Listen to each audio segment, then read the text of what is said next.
Everyone stand up. The courtroom officers' shout echoed in courtroom number 24 as Judge Richard Leyon marched in, looking like a thunderstorm. Known as the enforcer for his tough questions and zero tolerance for unprepared lawyers, Leyon had ended many legal careers with just a few words. And today he looked extra grumpy. Wilson versus the election board, he barked, glaring at the packed room. Let's not waste time. The government's lawyer stood, confident of an easy win. The government usually won cases like this. Then Jasmine Crockett stood. No one expected much. At 38, facing a big shot judge in her first big national case, most people thought she had no chance. The odds were stacked against her, and the minority voters she was representing, Crockett, walked to the podium with just a beige envelope. No team, no stacks of papers, just that envelope. The other lawyers smirked. Judge Leyon frowned, annoyed. Then she began her opening statement. The courtroom went silent. Judge Leyon's expression changed immediately. He leaned forward, completely focused on what Crockett was saying. The government lawyers lost their smirks. People exchanged surprised glances. No one had ever seen the notoriously strict judge react like this,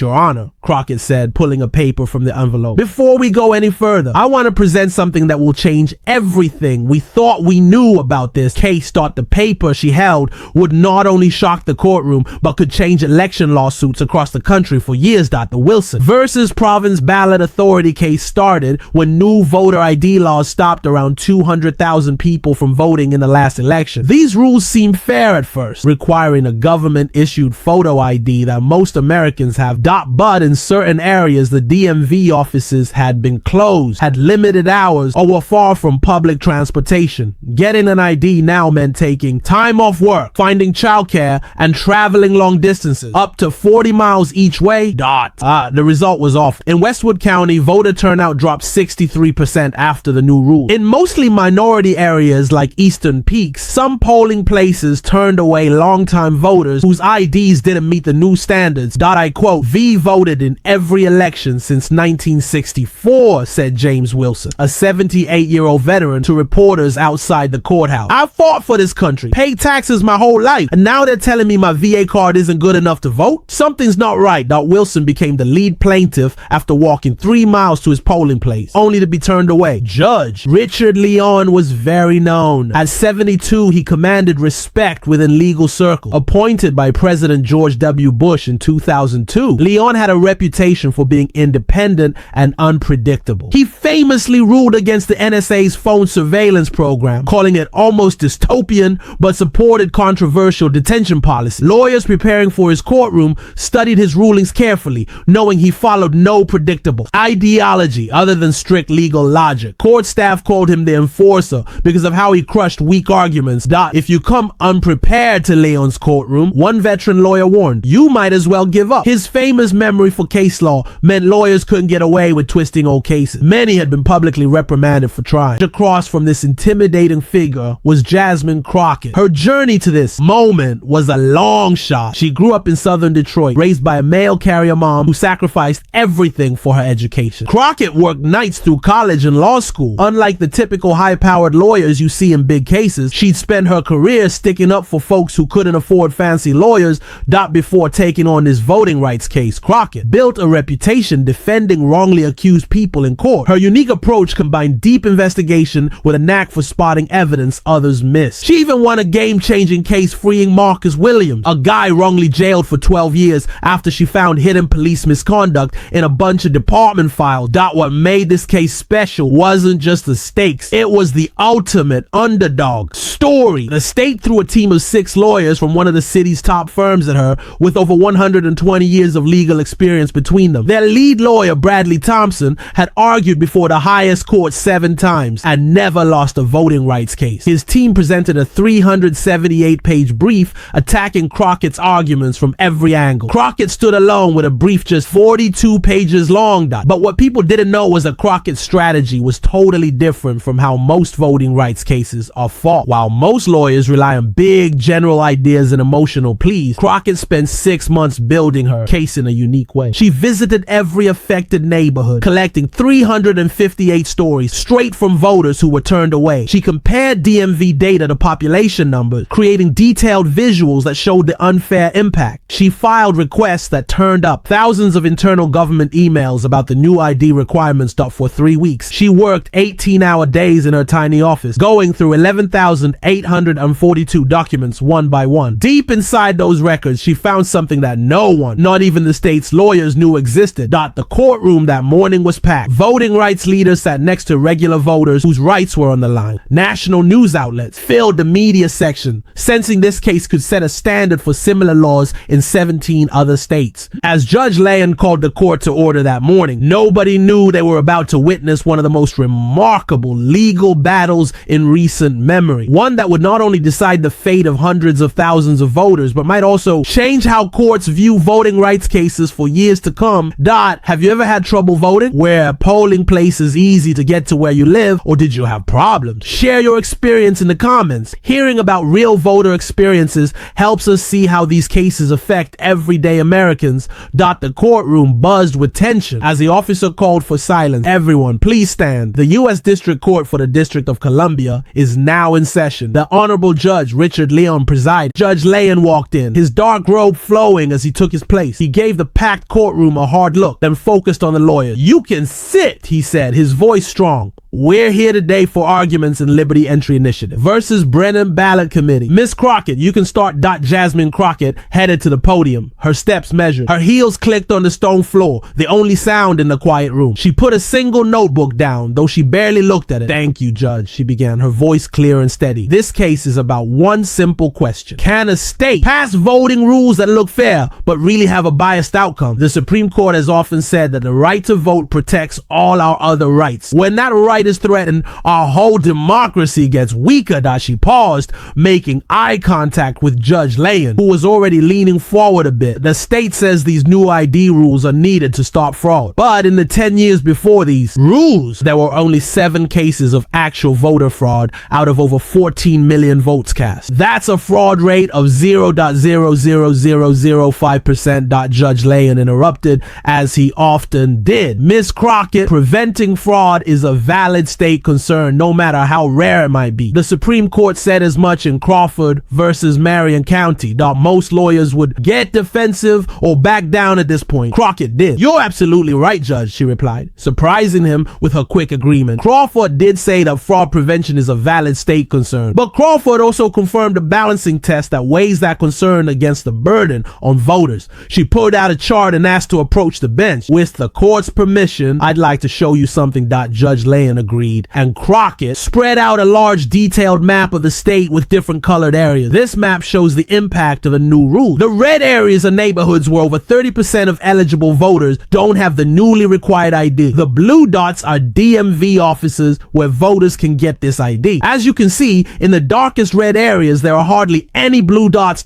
Judge Leyon studied the map, frowning. "And your point, counsel?" "My point, Judge, is that for voters in these areas, mostly minority neighborhoods, getting the required ID means traveling up to 175 miles round trip. For those without cars, that's a 3-hour bus ride each way, if bus service is even available. The DMV offices in these areas are only open 2 days a week, from 9 a.m. to 4 p.m., times when most working people can't go without losing a day's pay." The state's lawyer, Michael Reynolds, stood up. "Objection, Judge. The difficulty of getting an ID doesn't rise to the level of a constitutional violation." Judge Leyon glared at Reynolds. "This isn't a hearing, counsel. Save your objections. You'll have your turn." He turned back to Crockett. "Please continue." Crockett nodded. "Thank you. Judge, the Supreme Court in Harper versus Virginia Board of Elections said that a state can't put a tax on the right to vote. While the state isn't directly charging for the ID, the economic proof we presented shows that the average cost in lost wages, travel, and getting basic documents like birth certificates totals about $175 per voter."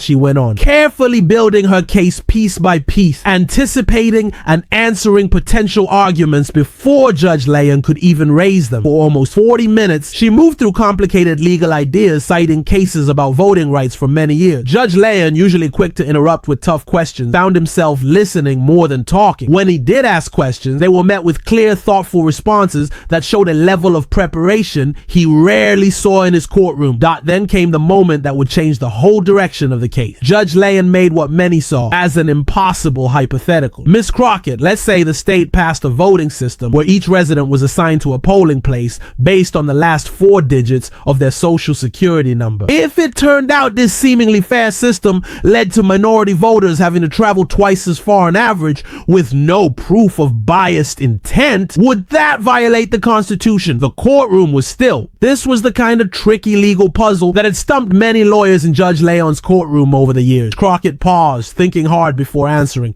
Judge, that idea lines up with the Supreme Court's logic in Gillian versus Lightfoot. That case tossed out a city rule that seemed fair, but cut out 99% of African American voters while not affecting white voters at all. The court saw through the rule, even though it used location, not race, as a standard.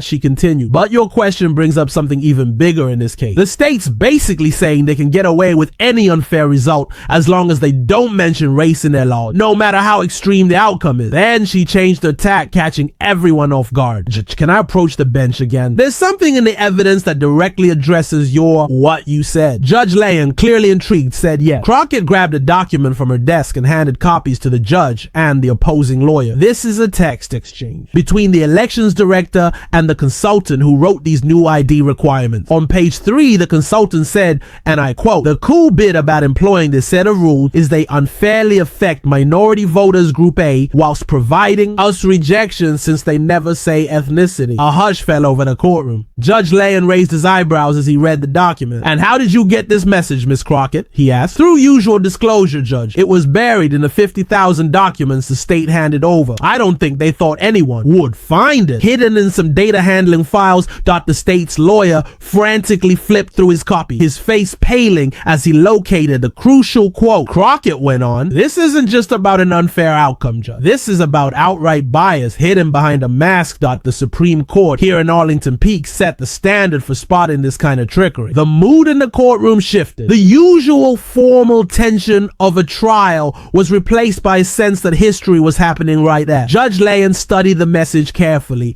glancing up at Crockett with an expression that went from skeptical to something rarely seen on his face. "Growing respect. Miss Crockett," he said finally, "you've shown pretty convincing evidence of intent. But even if we agree that these rules were written with bad intentions, the state argues they have a good reason for it: preventing voter fraud. It withstands that this was the final obstacle Crockett had to clear." The courtroom was dead silent. Even the court reporter seemed to hold her breath. Crockett, quote, his answer was calm and confident. "Judge, for a rule to unchallenged, it needs to be a good fit for the issue that rule is addressing. Rules don't work that way. And that's for 3 reasons." She raised a finger. "First, they aren't a good fit. Our expert analysis says that 94% of the burden falls on minority neighborhoods, while a thing voter fraud just doesn't happen in big numbers." A second finger went up. "Second, there are lots of less restrictive solutions that would achieve the same goal of stopping fraud without shutting out valid voters. We suggest 16 of them in our brief." Our third finger, and finally, the text message shows that stopping fraud wasn't the real reason behind these rules. "What has been steadily decided, which is cannot fulfill serious consideration,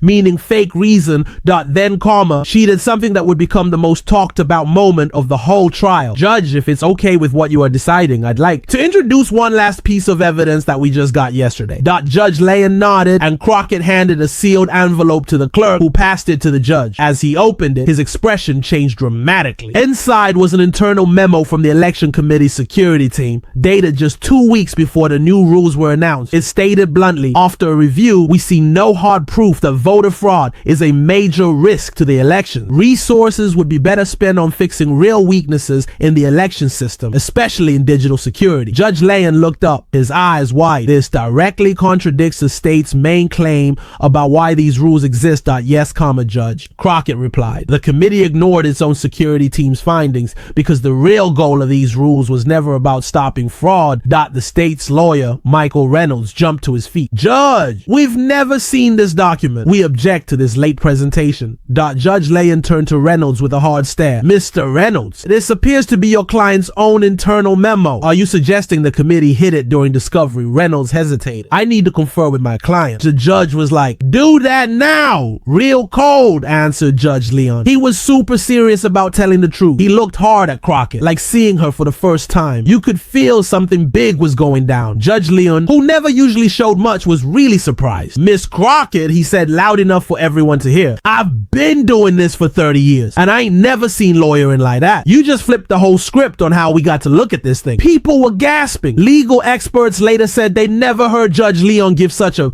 straight up compliment in court. Then things got even wilder. Instead of just saying thanks, Crockett said, I appreciate that, Judge, but this isn't regarding me or my awesome lawyering skills. It's regarding whether folks in the US get to vote without made up nonsense stopping them. She added, those 150,000 voters who got screwed by these rules deserve your help more than I deserve any praise. That turned the attention away from her and back to what really mattered. A lot of heads were nodding in agreement. Judge Leyon leaned back a bit and cracked a small smile. Rare sight. Well said, counselor. Real well said. Then he turned to the state's lawyer, Mr. Reynolds. Looks like you got your work cut out for you. Go ahead with your argument. Reynolds shuffled to the stand, looking rattled. He didn't seem so sure anymore as he fumbled with his notes, trying to get it together. Judge, he started. Miss Crockett was good, sure, but she's wrong about our position and the rule. He couldn't get any steam going. Judge Leyon kept interrupting with tough questions that showed he was seeing things Crockett's way. Mr. Reynolds, how does your thing about stopping fraud fit it with your own group saying fraud ain't that big a deal? How do you explain talking about using neutral rules to target certain groups? Plus, if only 0.00005% of ballots had fraud, how does this rule, which hit 17% of voters, make any sense? Reynolds struggled to give good answers. By the time he was done, it was pretty clear how this would all end. When Crockett got up for her quick reply, she spoke with a quiet confidence that filled the room. Judge, this ain't regarding fancy legal stuff. It's regarding whether the government gets to make it harder for some people to vote than others. The proof is right here. The answer is no. As she packed up, the courtroom was silent. Everyone knew they'd seen something important, not just great lawyering, but a turning point for voting rights. The buzz from that courtroom fight went way beyond the building. As Jasmine Crockett walked out, a ton of reporters with cameras swarmed her, wanting to get her take. CNN asked, Miss Crockett, what do you think about Judge Leyon blowing smoke up your skirt? She paused to think before answering. What matters isn't any compliments to me, but whether the court protects the rights of voters hurt by these rules. This case has always been regarding them, not me. People praised her for keeping the focus on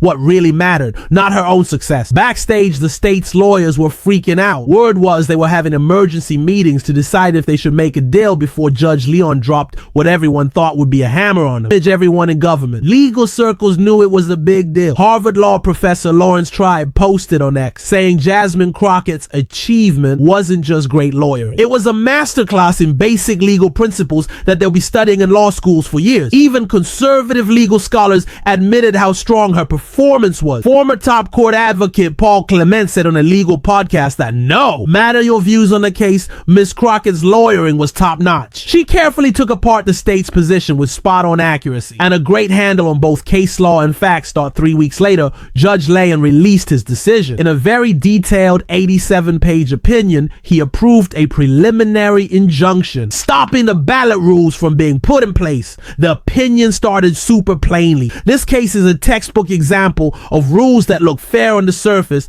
but were designed to limit the voting rights of minority residents. The evidence of biased intent is huge, and the state's excuses don't hold up. Judge Leyon's opinion created a new way to look at ballot rules that disproportionately affect minority neighborhoods. When a ballot rule puts major burdens specifically on minority neighborhoods, courts need to look beyond simple claims of a valid purpose. Proof that officials knew about and planned these unequal effects, whether from discussions, data analysis, or differences between what they said and what they knew internally, can show unconstitutional biased intent. Even without obvious racial language, the decision caused shockwaves in state governments across the country. Quickly, officials in 5 other states with similar rules in the works said they were rethinking things. Voting rights advocates in a dozen states filed new lawsuits against existing rules, pointing to Judge Leyon's opinion as strong support.